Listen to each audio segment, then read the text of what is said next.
Welcome to my channel preparation for exam. এই চ্যানেলে আজকে আগের মতো একটা রিজনিংয়ের নতুন টপিক্স নিয়ে চলে এসেছি। সেই মিসিং নাম্বার রিলেটেড কোশ্চেনটা হচ্ছে যে 5, 3, 8, 11, 19 এই সংখ্যা যদি পরপর থাকে তাহলে পরের সংখ্যাটা কী হবে। তাহলে আমরা দেখছি এই সংখ্যাগুলো একটা নির্দিষ্ট নিয়মে আছে। তাহলে 5-এর পরে 3, 3-এর পরে 8, তাহলে 5-এর সঙ্গে 3 যোগ করলে 8 পাচ্ছি, 8-এর সঙ্গে 3 যোগ করলে আগেরটা যোগ করলে পরেরটা পাবো 11, 8, 3, 8-এর সঙ্গে 11 যোগ করলে 19 পাচ্ছি। তাহলে ঠিক পরের সংখ্যাটা হবে 19-এর সঙ্গে যদি তার ঠিক আগেরটা যোগ করি, অর্থাৎ 19, 11, 30। তাহলে অ্যান্সার হবে, এই অ্যান্সারটা এখানে হবে 30।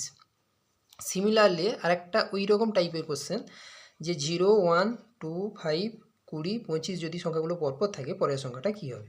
তাহলে দেখছি 0 থেকে 1 বেড়েছে, মানে 1 যোগ হয়েছে।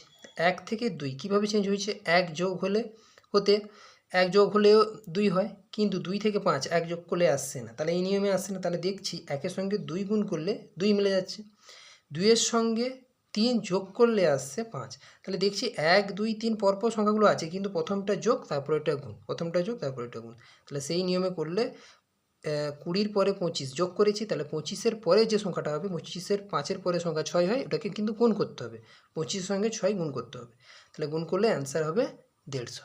তাহলে এইভাবে তোমরা আমার এই চ্যানেলটিকে সাপোর্ট করো এবং বন্ধুদের মধ্যে লাইক শেয়ার ও সাবস্ক্রাইব করতে বলো, এবং পরের নোটিফিকেশান পাওয়ার জন্য আমি এই পরের ভিডিওটি আমি নেক্সট ক্লাসে আমি এসে পরবর্তী ভিডিওটি শেয়ার করবো তোমাদের কাছে।